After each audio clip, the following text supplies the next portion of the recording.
Three topics today, Cart. We are going to start with some drama. Why would we not start with drama? Purdue and Indiana, two schools that don't like each other, two basketball programs that have dreams of big things this season. One may be a little more rooted in reality than the other, in my opinion. Mason Gillis was at Big Ten Media Day and really did not hesitate to bring up Indiana, bring up his rival. And I don't even necessarily think he was prompted too much into it. Like, they kind of dangled bait out there, and he just immediately ripped the bait off the hook and said, yeah, we lost to Indiana, but I don't care. We got 2 rings. So did you like that comment? Because that really is essentially what he said. He was like, if I had to lose to Indiana twice to get these, and then he flashed the rings, he's like, I'll take that. Do you like that comment? I think he was a little bit too excited to do it. It was a little bit too much, just like I got these type situation. If he literally just voiced it, he's like, look, we had a tough season, it is what it is, but we still won a Big Ten regular season and postseason title. I think he correlated it too much. I need to pick one or the other. And it was a little bit too much for me. And I know people were like big time on flashing the rings. I was like, just a little odd to me. The great thing about this, the great subplot about this, though, is that this question was asked to all 3 players, and Zach Edey dodged it like a National Player of the Year while he was playing with a baseball the whole time during the press conference. I'm in on the repeat. The repeat's happening. Go bet it right now, whatever it's at. That's free money. He's winning it again. Yeah, it was really, really nice. He was like that question was clearly asked to Edey, as I'm sure most questions are. Like, you're the face of the team. You're the National Player of the Year. You got Ethan Morton and Mason Gillis sitting next to you. Like, of course, if we're going to try and prompt someone into baiting Indiana, we're going to do it with Zach Edey.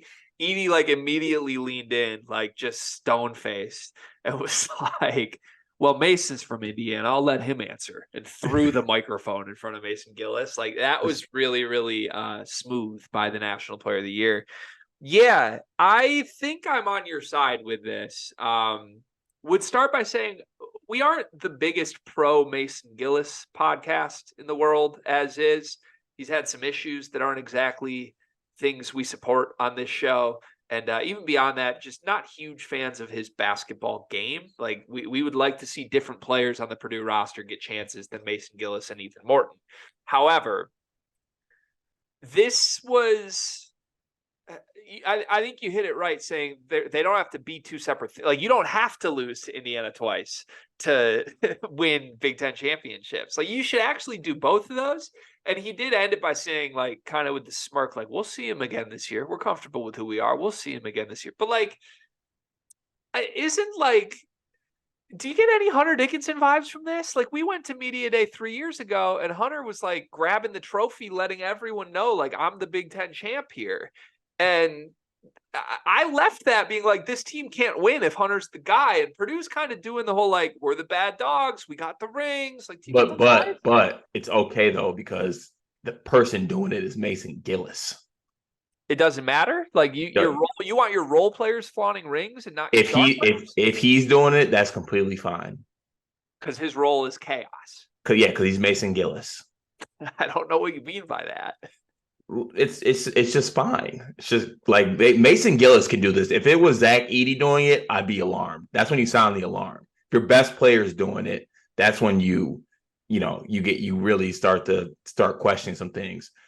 The best player didn't care. Best player had a baseball in his hand the whole press conference. How locked in Zach Edey is has me absolutely terrified for this season. Yeah, I mean, I think you're right with that. Although Edey, did he go to the football game wearing the rings around his neck? Do you like that move? It does get a little I don't know. I don't want to say they shouldn't be proud of a Big Ten championship, but look, I played high school sports. That's all it was. I was a high school tennis state champion. That doesn't matter here. But if I had lost in the state playoffs, you would not catch me dead walking around with a district championship ring. And I feel like that's kind of what's going on. A Big Ten conference championship ring is a little different. I see the correlation there, but that's a pretty big winning the tournament, Big Ten tournament and Big Ten regular season in the fashion they did, I mean, they should be able to talk their shit a little bit. I think you Okay, should be okay. proud. Here's another angle. This is the area they can talk their shit because this is the Big Ten media day. As far as Big Ten goes and Big Ten teams, there's not a team that can talk to them because they won both. Honestly, if I was Mason Gillis, I would have been like, why is everyone talking to teams that didn't win the Big Ten or Big Ten tournament last year when you have us right here?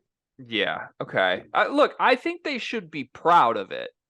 I just don't know if that's what I would do. I don't know if after an embarrassing loss to Fairleigh Dickinson that I would walk around with rings because I won 16 games against Rutgers or whoever, right? Like They didn't even beat Rutgers. You should be proud of it. You should absolutely be proud of it. But like, end of the day, they got swept by their rival and lost to Fairleigh Dickinson and ruined the season.